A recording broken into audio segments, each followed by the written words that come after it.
Who would have thought that while I work on the script of one of the most interesting subjects of 40k, I had to stop to talk about something as stupid as this? Hey guys, it's me, Danny.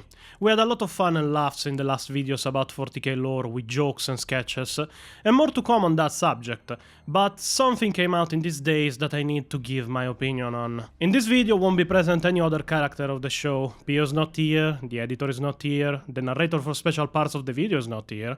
It is just me. In fact, let's switch to an environment where I can explain you things better. You see, in these days, a screenshot was published from the 10th edition Codex of the Adeptus Custodes that pretty much introduced us to something that was never talked about or introduced into 40k in general. Female custodians. Now, I would like to talk also as to why female space marines follow the same line of thinking I'm going to explain here, but I'm pressed for time, so that we'll have to wait for another video.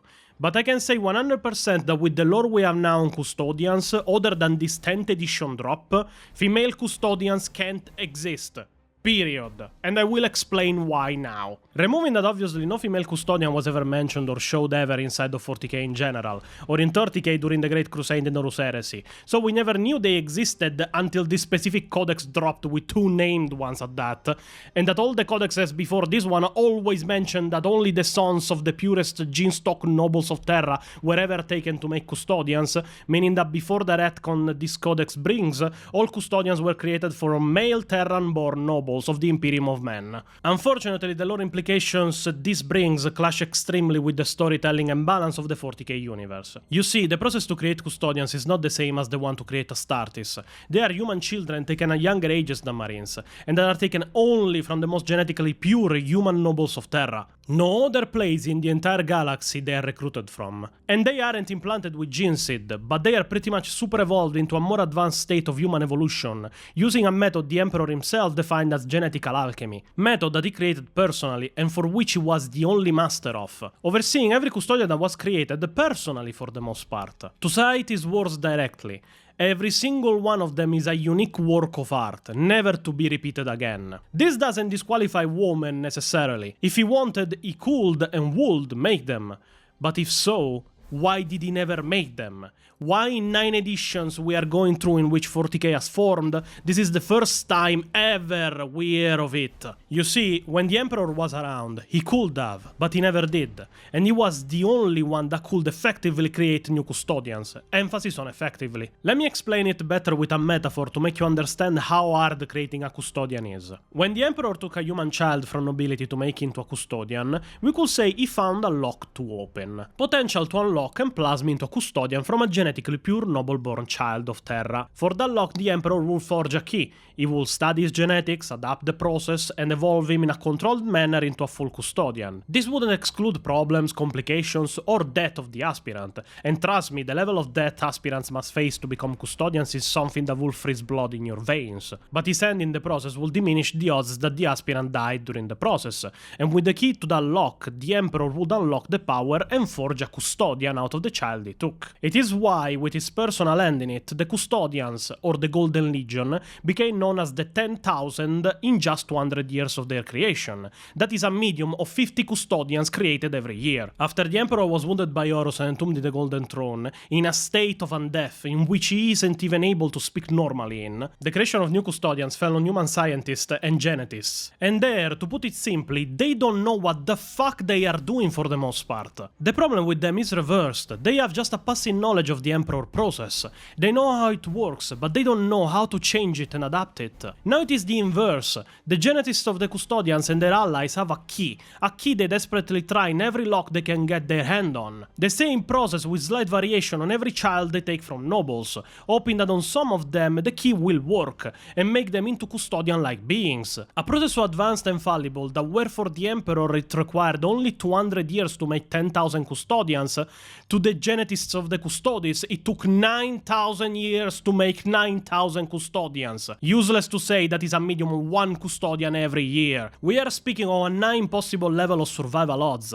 They could be testing and processing thousands of children born of noble families every year, and still they are producing only 1 single custodian every year. Female custodians existing without the end of the Emperor simply doesn't make sense. The people left behind after his entombment simply do not understand the process process. It has a 50 times higher death rate than it had under the end of the Emperor. So I have to ask, looking at this screenshot for this female custodian mentioned, who the fuck made them? They weren't in the air as your Great Crusade, we never saw one until this dropped, and I am assuming these are in the 42nd millennium. If they can't adapt the process to lower the odds of death, how can they adapt it to work on women that have major differences in biology and genetics than males? The Emperor did not make them, he's on the throne, so whom? Cole? Belisarius Cole? People give Cole too much credit. Cole could study to make the Primaris an extremely pure sample of DNA of every Primarch, and all he did was making the Astartes closer to Primarchs in terms of genetics and organs. He didn't invent anything. It took him 10,000 years to give 2.5 organs more to the Primaris. He is as powerless as everybody else with the Custodes. And this doesn't make sense, even with the Imperium mentality and culture. Everything in 40k must be put into context for how and why it exists. The Imperium is an hyper-traditionalist empire. There is no progress, there is no understanding. Cole is seen as an heretic for the Primaris, and Gilliman, if he wasn't a Primarch, would have been executed as an heretic for his mentality and ideas. Why in the hell would the Imperium with this mentality go against the traditions of the Custodians and try to make them female? What advantage there is in that? Disadvantages? Plenty. In fact, let me explain them. Removing the genetical differences between males and females that make males into better soldiers than females in reality or not reality. The main problem I have with female custodians existing is that they make no sense on a sustainability standpoint.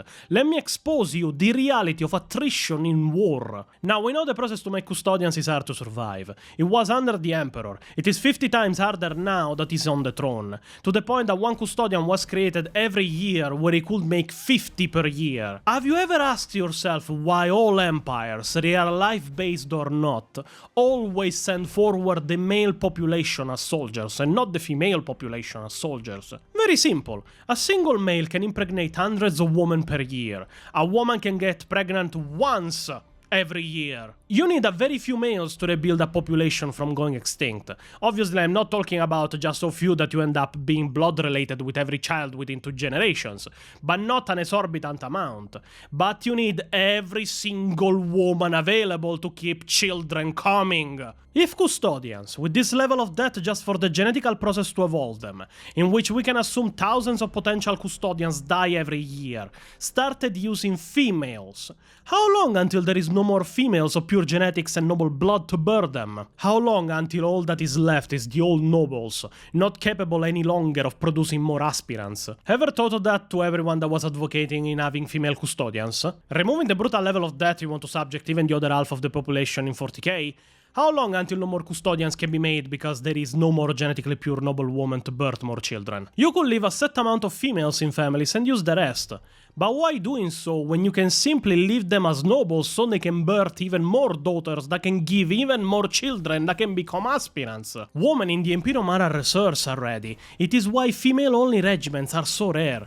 And the Imperium knows that. Who in their right mind would use young girls for a process that has an almost certain chance of death? And for what? For that chance that 1 or 2 will be female? And what does that benefit the Imperium with? Other than giving them less recruits in the long run by using females for a process that kills almost everybody that goes through it? And then, Games Workshop. You have always to abide by the rules of world building set in every universe to keep its own internal lore consistent. First rule. Everything existing in it must abide by the world building and rules of the same world. It is why the creation of the Primaris almost caused a civil war in the Imperium, and different chapters even saw them as mutants deserving of death. Second rule. Never write events that happen by going specifically against the culture your world and its people live in. And third rule. Every element that exists in a story must advance, add, and better the story in every way it can, and has to do it every time it can.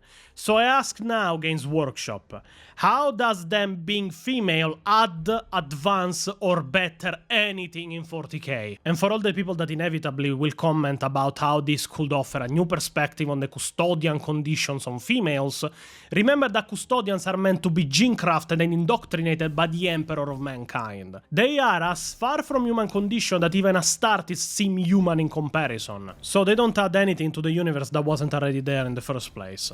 Other than that, they throw in the garbage the balance of sexes that the Imperium had for its armies. Every army and organization in the Imperium is mixed, except for the Sisters of Battle and Sisters of Silence that are all female, and the Custodians and Astartes that are, and now were, all male. Now, the Custodians are mixed with this retcon that makes no sense, making the presence of only female armies in the universe more prevalent than the one of only male armies. I will wait patiently for the people that will ask for the Brothers of Battle or the Brothers of Silence, but I suspect the people that cry diversity all the time won't do that, because of their obvious double standards. So, I will ask everyone that has watched the video until now and has not just left a dislike or a comment to insult me a simple question, that I want you to answer if you are one of the reasonable ones that wanted the female custodians in the first place. Without using the word politics or inclusivity, explain to me what the addition of female custodians adds to the universe of Warhammer 40k. I will wait for the answers in the comments. Now, I will go back to writing my lore video on one of my favorite lore subjects. I hope Games Workshop gets their act together and nukes this new addition out of existence before it starts compromising the credibility of the existence of the Custodians.